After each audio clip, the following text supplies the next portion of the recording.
of Oklahoma, a member of the Senate Armed Services Committee. Senator, thank you very much for joining me. I want to first start off with that raid in Yemen. At least half a dozen senior officials across the government who are familiar with the intelligence related to that operation have told NBC News that the raid so far has not yielded any valuable or significant intelligence. How do you respond to their assertions?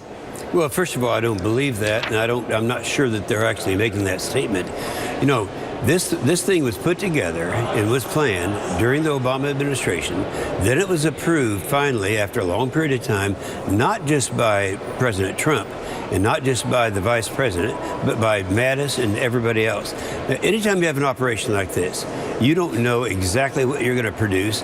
I believe Mattis when he said they got valuable information. I believe Mattis over whoever is trying to torpedo the operation from the other side. Well, Senator, on a human level, there's a lot to suggest that this raid did not go as planned.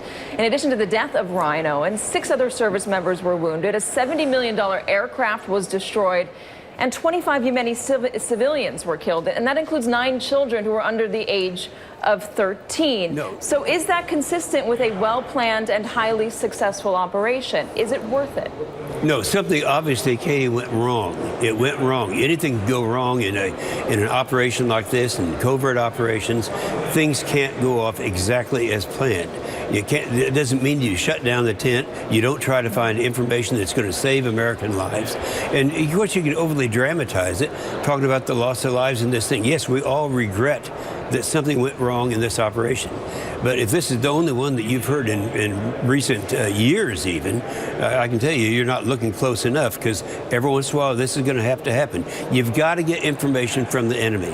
You've got to be in a position where you can do an operation and gather that information. If you don't, you got to think of the downside. How many hundreds or thousands of people could die? Now, if they got information, if Mattis says that, I believe it. So who is responsible for the death? And I ask you this because yesterday in an interview before his speech, President Trump seemed to indicate that it wasn't him. Let's take a listen. Well, this was a mission that was started before I got here. This was something that was, just they wanted to do. And they came to see me. They explained what they wanted to do, the generals, who are very respected. My generals are the most respected that we've had in many decades, I believe. And they lost Ryan. Senator, those words right there, they lost Ryan. A lot of folks say those words should have been, we lost Ryan. Okay, I think it could go either way, but let's keep in mind, we just talked about when it was planned. That's not controvertible, and nobody questions that. But it was brought to him. I hadn't seen that particular clip before. If it was brought to him, obviously it was, because it was planned before he became president of the United States. That, along with many other things, were brought to him.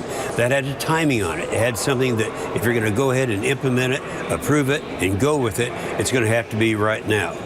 He was faced with that. I don't see anything inconsistent other than maybe the word they, and you could take that either way. Let's talk about Russia. The president seemed to have tougher talk for NATO last night, more so than Russia's leader. What's your take? Say that again, I'm sorry. Talking on Russia, last night during the speech, Donald Trump had tougher talk for NATO and our allies than he did for Russia or its leader, Vladimir Putin. No, you're talking about he'd had conversations with them. No, I'm about talking about last raid? night in the speech, talking about NATO and how they need to pay their fair share, and America won't be used. Okay, that's a different issue. He didn't talk about Russia at all.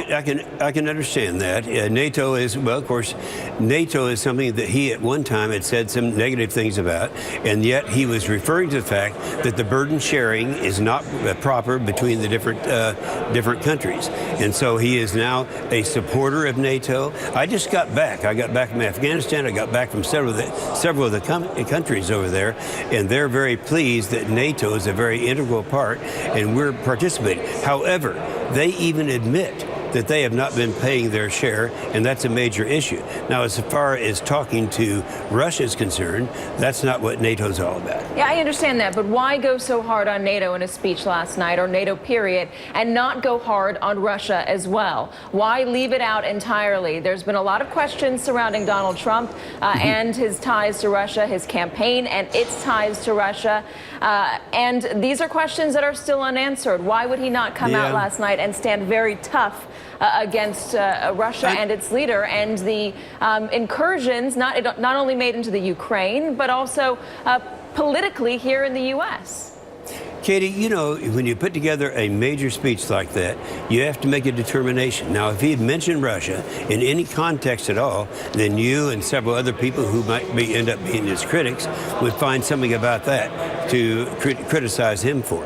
The fact that he didn't talk about Russia and did talk about NATO, but he recognized NATO, there are some problems with our relationship.